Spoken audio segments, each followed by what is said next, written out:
Okay, we'll call to order this meeting of the California Unemployment Insurance Appeals Board for Tuesday, February 19th, 2019. Begin with roll call. Members of the board, the chair is present. Vice Chair Reeves? Present. Member Lightstone? Present. Member Ang? Present. Member Allen? Here. Okay, please show that all members are present. Next is approval of the minutes from the January 9th, 2018 meeting. A couple of board members weren't there. If you want to abstain, you can from this, or vote however you wish, each board member. I'll move approval. Okay, it's been moved the minutes be approved, the minutes from the January 9th meeting. We'll move, seconded by Member Allen. It's been moved by Member Lightstone. All in favor, please say aye. Aye. Opposed, nay. Abstention. Okay, please, two abstentions? Okay, please show it passing 3-0 with two abstentions. The abstentions being members Ang and Reeves. Moving on now to the chair's report. Well, I mentioned we have new board members, and I'd like to welcome the board members. To my left, Member Lightstone did attend his first meeting in January. The newly appointed gubernatorial appointment, Member Allen, this is his first meeting as a governor's appointee. And of course, has been around for 6 years or so as speaker's appointee. And to my right, far right, Mike Ang. Mike and I served in the assembly together. He was transportation chair, chaired B&P, and many other illustrious things. He'll tell more about himself maybe in his report. And he is an appointee of the speaker, Speaker Rendon. And then the other governor's appointee to my near right is Vice Chair Dan Reeves. And Dan was most recently Chief of Staff to the leader of the California Senate, Kevin De Leon, is pro temp. And Dan will tell you a bit more about himself too. And this is their first meeting. Few items in the chair's report. Just a reminder to all board members that we are live streaming the meeting. Other folks in our agency throughout the state have an opportunity to watch the proceeds of the meeting, and anybody else, any member of the public. We started doing this just really a few months ago as an attempt to be more transparent as a board and to make sure the taxpayers who pay our salaries have a better idea of what we do. That said, most of our work is not done, and I'm saying this more for people who may be watching, because those who are here know that most of our work's not done during the meetings. Our meetings, the open session of our meetings tend to be fairly brief. We may go in closed session for great periods of time if the issues warrant, but most of our work is actually done between the board meetings. And in fact, since our last board meeting in January, this board has resolved 1,151 appellate cases. So quite a lot of work for us all to do, especially with new board members who were in training, some of them, for much of that time. And I want to thank Jody Remke, our Chief Judge of Appellate Operations, for the training that was done. And we'll hear again more from the board members on that. Last, I won't do this every meeting at all, but there's something I've said for some of the national organizations and other meetings I've attended about the work we do, and since we've got some new board members here, I think some of the statistics are surprising and surprisingly good for us as a board. You want to know, I think, as a judicial entity, are our decisions basically fair? Are they speedy? Because people certainly have a right and a need for speedy justice when they're asking for unemployment. And basically, how often are we appealed? Well, here's some basic stats, and these are symbolic. They don't cover any particular one year, but they're pretty typical of annual statistics. EDD in an average year may get 2 million claims for unemployment insurance. 2 million. That, of course, goes up or down depending on the economy. Of the 2 million people who get responses from EDD, whether they have a right to their unemployment or not, about 10% of those, about 200,000, don't like the decision from EDD and actually appeal for a new decision. They appeal to our field offices. We have 11 field offices, several outstations from the appeals offices, and they then have their appeal heard by our field office administrative law judges. So that's 10% of the 2 million, or about 200,000. Of those, when our field judges make decision, about 10% of those 200,000 cases, or about 20,000, one of the parties, the losing party, then appeals to our board. So we hear about 20,000 cases a year. And again, that goes up or down in a given year. But about 20,000 cases this 5-member board will hear. And then the question is, how many of the cases that we hear get appealed? Because the next level appeal is out of our system and into the Superior Court. And only 0.1% of our decisions get appealed to Superior Court, or about 20 cases a year get appealed to Superior Court. And of those appealed, only about 2 get overturned in a given year. And again, this can vary, but only about 2. So that's about 10% of those. So 2,200,000, 20,000, then down to just 20 that go to Superior Court, and just a couple that are normally upheld. To me, that says that people are largely satisfied with the decisions this agency renders, because in our agency, only 20 cases of the 200,000 that come to CUIAB, only 20 end up being appealed out of this agency, and of those, only 2, or a small percentage, are upheld. So we do good. I think it's partly because we're fast, and we give people speedy decisions, and we're fair, but also because I think our judges, particularly field judges who are face-to-face with the parties, tend to have a good demeanor, and a demeanor that is welcoming to the parties. So even if they aren't successful, the parties generally feel they've had their opportunity to be heard. Many of the states around the country have only telephone hearings, and those that have just telephonic hearings have much higher appeal rates, because I think people probably feel less heard if they've just talked to a voice on the phone rather than getting in front of one of our judges. One last measure of our being fair is that, of our being fast, that is speedy, is that we have certain standards we have to meet that the Department of Labor sets, the U.S. Department of Labor, every year, and we are in line to meet those, our annual goals this year, and Elena will tell us more about that, our CEO, when we get to her report. So that's the chair's report for today, and I'm now going to turn to Vice Chair Dan Reeves for his report. Well, thank you. First, I'd like to thank the chairman for integrating the 3 of us who are brand new to this process so effectively and speedily, if that's a word. I'd also like to thank Jody Remke, the presiding judge of the appellate operations, and Rebecca Bach, who spent hours with us going through a sort of a legal boot camp to get us ready to review cases. I appreciate the quality of the training and also your patience dealing with all our questions. We had a lot of questions. Finally, I'd like to thank Senate Pro Tem Tony Atkins, who actually appointed me to this board. It's an honor and a privilege to serve on this board with you esteemed members, and I'm very grateful to be here. And then finally, I'd like to thank Lisa Chin, who leads the Senate appointments unit for Senator Atkins, who does a great job reviewing every applicant who goes through that process, and I'm grateful to them and their time. And I'm really looking forward to this work. It's important work, and I'm grateful to be here by your side. Thank you. Great, thank you, Dan. Member Eng. Well, thank you very much, Mr. Chair, Chairman Block, as well as our Vice Chair, Mr. Reeves. Thank you so much for being given the opportunity to participate in today's hearing. It's really an honor to join my former distinguished colleague as well, and I served not only with you, Mr. Block, but also with Mr. Allen, who took a brief respite here and came back, and rightfully so.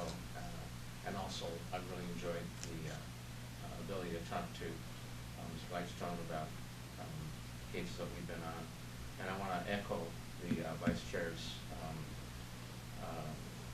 gratitude not only to our Chair, Mr. Block, who had a distinguished career in the legislature, and was the first phone call to me when I was appointed to make sure that I felt welcome and that I had the availability of all of the services and advice that are necessary to new members. And I also wanted to especially thank the boot camp to forgive me, but we were informally calling you, Jody and Rebecca, to sit with us in this very room and go over with us. And even though I've served in many levels of government and dealt with complex legislation, it really is a very important and challenging area of the law that really does require our full-time attention. And I want to thank you, even that, as that continues this week, giving us the opportunity to go through the written regulations, the precedent decisions, as well as the questions that we are so good at asking and you're so good at answering.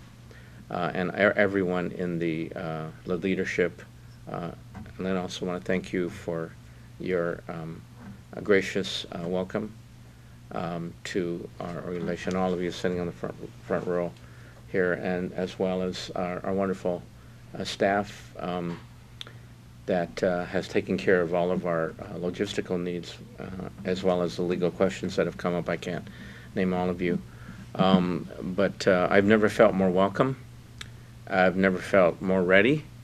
But the most important thing is to realize how important each case is as I open up and click on to the cases that are signed to us, and realize that we are dealing with human beings, whether it's on the employer side or the employee's point of view, and other interested parties as well, that this board really ensures, as Chairman Block put it, the fairness, the rapidity of result, the predictability of reasonable results, and of course having an oversight level that involves 5 legally trained persons is something that I've never seen before.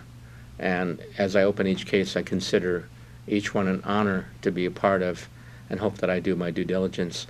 In conclusion, I also want to thank Speaker Anthony Rendon for the appointment. He has been a very important person, not just to the legislature, but also to mentoring me in terms of many policy issues that have come along the way, as well as his staff, Juan, who was very clear on making sure that I filled out all the forms correctly and went through the process. So thank you for giving me this time. I hope that in future opportunities I won't take quite as long to express my effusive appreciation for being here on an amazing day like this. That was to great, attend Mike. my Thank first you. board meeting. Thank you very much. Member Allen. Well, it's not every day where you're the newest and also the longest serving member of a board, so. Kind of like Jerry Brown. Yes, yes, exactly. Yeah, I want to express my appreciation and gratitude to Governor Newsom for appointing me. And I wanted to welcome my new colleagues to the board and just tell them that just a couple things that I've noticed in my tenure here. I think what you're going to find with this organization, that it doesn't matter what level of the organization, everyone here is incredibly helpful and wants to see you succeed in your role. And to me, I think it creates a reciprocal obligation and duty for us to reciprocate and to work with the staff, and we have. I think we've always had a great working relationship, because sometimes, you know, teamwork, it's an easy thing to say, but it's another thing to actually do it. And the other thing that I just wanted to mention is that, and I've noticed this over many years, is that there is an intense, with the judges at the field level, the board authors, with the board members, there is such a desire to get things right.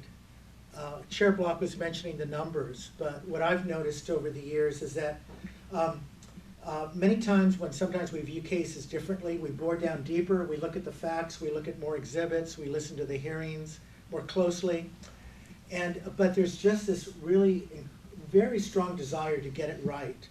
And it doesn't matter for which party it is, it's always trying to look at it in a way that does justice to the parties and gives them due process. And I'm very proud to be a member of this board, and I really look forward to working with all of you.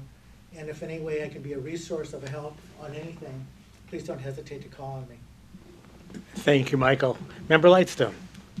Yeah, I'll be brief following all of those eloquent presentations. I'm also very honored and grateful to Governor Brown for appointing me to the board and the opportunity to work with you. I've had the opportunity over the past month to participate in a bunch of cases and the training, and I just want to say that when you read these cases and look at and listen to how the hearings are conducted, it makes me appreciate, and I'm sure all of you, how hard people work, how competent they are, and how they strive, as Member Allen says, to get a just result for the parties. And it's an impressive group of people, both the field operations and then the appellate operations here, and they do a good job. And I want to thank you and Rebecca for training us, Jody, and I want to reserve the right to continue asking questions as they come up. And I will volunteer to train Member Allen as the newest member. He's obviously the most experienced member here. Anyway, so thank you. Delighted to be here and continuing to do this and to see the high quality and care that people put and the hard work that people put in here. So thank you. Thank you, Ralph. Okay, with that, we'll move on to item 5 on our agenda, which is public comment, an opportunity for any member of the public who wishes to address the board for about 5 minutes or less. Are there any members of the public here today who wish to address the board? Any members of the public wish to address the board? Seeing none, we'll move on to a report by our Chief ALJ and Executive Director, Elena Gonzalez. Elena? Good afternoon, Chair Block, Vice Chair Reeves. It's a little confusing because Alan is sitting on the other side of you, but Mr. Allen, Mr. Lightstone, and Member Eng. It's the first time we've had a 5-person board in quite some time, so we're moving our heads around a lot more than we used to. I'm going to start with the workload, and as we talk about every month, the Department of Labor standards, we are coming up on March 31st, which is the time, the day that the federal government measures our work to make sure that we comply. The standard is that 60% or more of our cases need to be closed by within 30 days. At this point, we are at 64.6% of our cases meeting that standard, so we are on track to satisfy the standard by the end of the measurement year. A 45-day cases must be closed. The standard is 80% within 45 days, and we are 89.3% for the year. The other measurement is the case aging. What is the age of our pending cases? And the average age is 24 days for pending cases, and the standard is 30 days. So we're comfortable that we are going to comply with the Department of Labor at the end of this measurement year. I think is this the 3rd year we've complied? I mean, we went through many years of non-compliance, and we want a corrective action plan with the federal government where we would meet regularly. Lori Kursak and her team would meet. We would meet to find ways to make sure that we improved our processes and our delivery processes so that we would get the cases through in a more expeditious manner. So I'm pleased that we are on target for that. One of the other things that's coming up is the state's leaders. There's a mandated leadership program. A number of units need to be like a continuing education of the bar type of thing, but for the state's leaders. That includes the legal support supervisors, as well as the presiding judges, as well as the managers in IT and personnel. What we have entered into an agreement with Cal HR to provide a program. It's called the Lean Belt series. There's Lean White Belt, which is the first level, and then Lean Yellow Belt training. And what it is it's consistent with the state programs for innovation, for team building, for making sure that the leaders of the state know how to work together and to particularly engage in innovative technology improvements and that sort of thing. So rather than having our staff go through with other agencies, we have contracted with Cal HR to put on specific CUIAB training for all of the presiding judges, the legal support supervisors, and so on. And so we'll be doing 2 of those training seminars starting in April. And so we feel like that will be also an opportunity for the leaders throughout the state to, in CUIB, to meet each other. Many times everyone is very isolated in their particular office geographically, so they'll have the opportunity to spend the day together and work on their program, so we're excited about that. And again, Lori Kurosaka and the training team have worked hard to develop and make sure that everyone is on board with being available to take that. And the two presiding judges that graduated from the Leadership Academy, Lori was able to attend the graduation ceremony at Sacramento State, and they received a certificate for leadership management, and they were very thankful for being given the opportunity to attend this training. And it's not just for lawyers, it's for any leaders of state organizations. It's a training program specifically for state leaders. And it appears to give the presiding judges the opportunity to learn how in their own offices to, you know, whether it's putting on a potluck or whether it's volunteering to do a certain thing with the staff to make the it a more cohesive environment in the field offices. So that's 4 of our 12 presiding judges have attended, and we're hoping to send 2 more for the next session at Sacramento State. In keeping with the presiding judge meeting, we are hoping to have a meeting sometime in the spring to coordinate with a board meeting so that you'll have the opportunity to meet the presiding judges throughout the state. So that's going to be sometime in hopefully May or June this year, as soon as we can arrange that. And finally, we are also working on the ALJ training, which I mentioned, I think, at last meeting, that would include de-escalation training. We're working with trying to get a program specifically geared towards ALJs who don't have bailiffs, who don't have staff in a location, to deal with situations where there may be a need to de-escalate the situation. Sometimes it can't be done, but sometimes specialized training might allow the situation to de-escalate rather than escalate, which can happen. I'm sure you've heard some of those hearings where it could go either way, and it goes, you know, not the good way. So we're working on that, as well as updating the ALJs on just hearing procedures when we note whether it's handling of exhibits or certain kinds of errors that take place frequently. We note them, and so we do a retraining more or less on how to handle a hearing. So that's also coming up hopefully in the summer. And as for security incidents, we did have one security incident in Sacramento where a claimant was unhappy with the fact that the ALJ wasn't a judge and wasn't an attorney. This is the claim that was made by the claimant, and did not want to participate in the hearing, and used inappropriate language with the staff, and left the hearing room and yelled through the window at the ALJ. As you know, there are hearing rooms open up into the parking lot, and that apparently he left immediately after. So there was the decision was made not to follow him, because there was nothing particularly threatening that he said other than just being angry and upset. So that is the only security incident that was of note this month. And that's all I have. Thank you, Elena. Are there any questions or comments for Elena? Seeing none, we'll move on to our presiding administrative law judge, Jody Remke. Hi, good afternoon. So I'll take a look at the report to begin as well.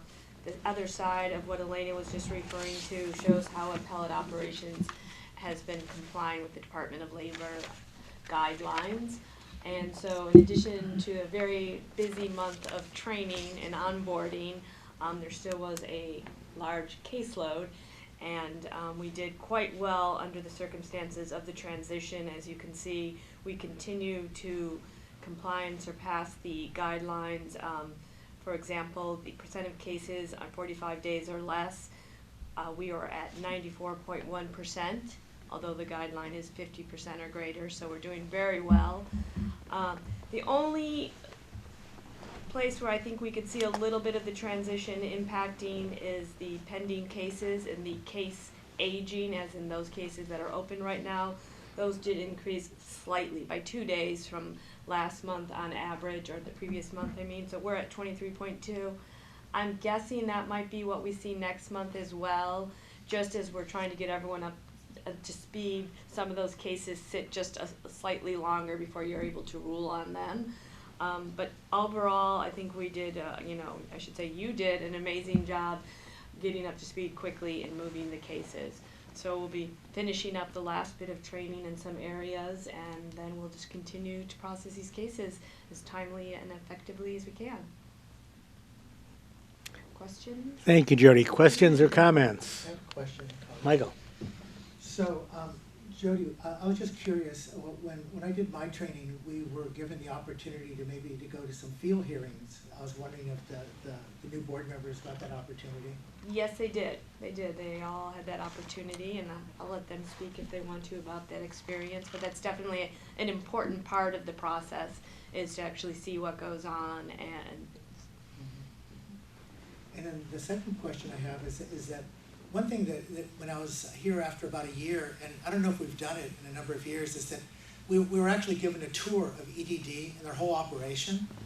And that was, I think we did that maybe 4 or 5 years ago. But I found it really interesting to see the whole process and the issues and the challenges that EDD has. And it might be something that'd be an interesting field trip for us to do someday, for those of us who haven't toured EDD. Okay. Yeah, I'd be interested. Yeah, thank you, Michael. Great suggestion, and I know at least a few board members are interested. I'd be interested too. So let's sometime in the future set something up. Appreciate that. We'll move on now to our next report. It's from Jeff Willoughby, our Chief Information Officer. Thank you, Chair Block, members of the board. We have completed the long-awaited PC hardware and Windows 10 upgrades for the Sacramento Field Office and Office of Tax Appeals.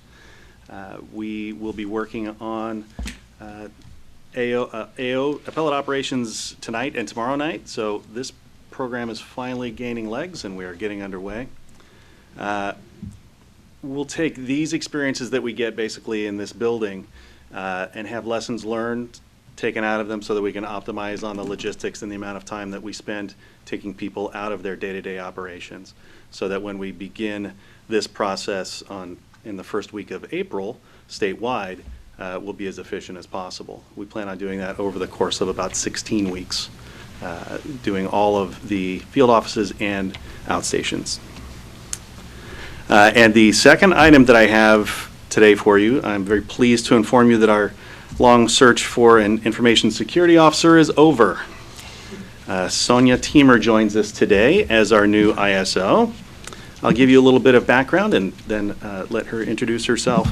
Prior to joining CUIAB, Sonia spent over 20 years at CalPERS in various roles related to information security. She was a lead information systems auditor for 12 years and most recently served as their lead information security analyst. Sonia was a recent graduate of the inaugural Information Security Leadership Academy at the Department of Technology and holds a bachelor's degree in accountancy from Sacramento State.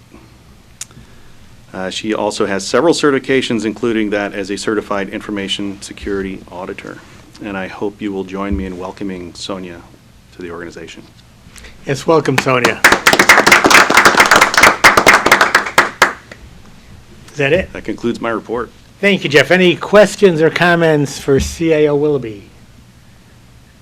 Seeing none, we move on to Rob Silva, our Chief Administrative Services Thank you, Officer. Chair Block and board members. I will begin with the overtime report, which is in the left-hand side of your folder. We'll report that through the month of November 2018, we were averaging almost 100 hours of monthly overtime usage to keep on top of the decision typing workload in field operations. That's in the upper left-hand corner of that document. However, in the month of December 2018, there were no overtime hours dedicated to decision typing, so it appears that the field has a handle on that particular workload. We had some recent attrition in the senior legal typist classification, and to address that, the field's regional support unit has just hired 2 new typists. It just so happens that these 2 new hires were internal promotions, which is fortuitous to us in that they were the best candidates because we were able to absorb the attrition in the classifications from which they vacated. Overall, overtime, December was by far the month with the least overtime used. Heading into, we only did 37 hours worked by IT, which is hardly anything in comparison to previous months. We've only expended 29% of our total allocation through 1/2 of the fiscal year. So that's why in the middle right of the document you see we're currently projecting a surplus of over $42,000 in overtime. However, on the way to this meeting, I was assured by Jeff Willoughby he wants to dig into that projected surplus because there is going to be Windows 10 rollout, which you already discussed, which is probably going to create some overtime usage for his department. On the bottom of the document, we're going to discuss lump sum payments. Lump sum payments to separating employees have steadily been reducing as the fiscal year has progressed. The monthly average through November of 2018 was $46,000, and only half of that much was expended in the month of December through 4 separations. At the bottom of the document, you'll see we still have a projected budget shortfall from the fiscal allocation now of $66,500. I want to provide a brief budget update, particularly since there are some new board members here. In August, the board adopted a 2018-19 fiscal year budget that included an allocation of $62.3 million for salary, wages, and the associated benefits. Through 1/4 of the fiscal year, we had expended $13.8 million, which is 22% of that allocation. The reason I'm providing the figure through only 1/4 is because that's the most recent true expenditure data that we have. The Employment Development Department's Fiscal Programs Division has been working for months to integrate their legacy system into the state's FisCal system. Due to this, in December, we were warned by EDD that we wouldn't have October 2018 expenditure reports until the end of January 2019, and as of today, we still don't have them. Since the close of that first quarter, CUIAB have 7 new hires and 3 promotions.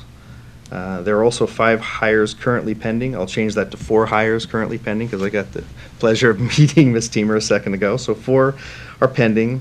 But in the absence of these official expenditure reports, we can utilize our internal budget tracking, and I can assure the board that even with the hires that have taken place since the close of the first quarter of the fiscal year, we're spending within the $62.3 million allocation for the fiscal year for personnel. With regard to operating expenses and equipment, OE&E, we're doing very well. Through 1 fiscal quarter, we had only expended 19% of the $16 million allocation. So using a combination, again, of our internal tracking reports and other personnel reports that EDD prepares for us, we'll continue to closely monitor our spending through this kind of difficult phase for us and not being able to get official monthly expenditure reports through the state's FisCal system. We do have a meeting in about 3 weeks with EDD Fiscal Program Division to try to figure out when we're eventually going to get some information out of the state's FisCal system. EDD issued an administrative circular today with an update about FisCal, and it didn't really say much other than we're so sorry that this is happening. There's delays here, delays there. We're trying to figure out a solution as soon as we can. I mentioned during last board meeting that February is the month in which we do budget call letters for the upcoming fiscal year, and we distributed those to the 18 cost centers within CUIAB. A few weeks ago, the personnel and OE&E requests for next year from field operations are due to admin on February 27th. The remaining branches, executive, appellate, IT, and admin, are due on March 8th. And hopefully by April, we can get some resolution to this FisCal situation and we can obtain our proper expenditure reports, because we may have the opportunity for items that are approved for next fiscal year to purchase them using current year funds, and so having those expenditure reports are going to be paramount to trying to decide whether or not that's going to be a possibility. Lastly, in 2017-18, the board approved a much-needed upgrade to our Orange County Office of Appeals in La Palma. It's been a long project with paint, carpet, modular furniture, reconfiguration, but this weekend we're going to go do the finishing touches on the paint in Orange County. That project's finally going to be completed. And that is all I have. Thank you, Rob. Any questions or comments for Rob? Seeing none. The other person at the head table there is our new general counsel, Mark Wusam. Mark will normally be working with us when there are closed session items, but doesn't normally have an open session report. Is there anything for closed session today, Mark? Not at this time, Chairman. Okay. If there's nothing for closed session, are there any other items any board member have that we have missed for open session that are agendized? Seeing none, we have covered today's agenda, and this meeting is adjourned.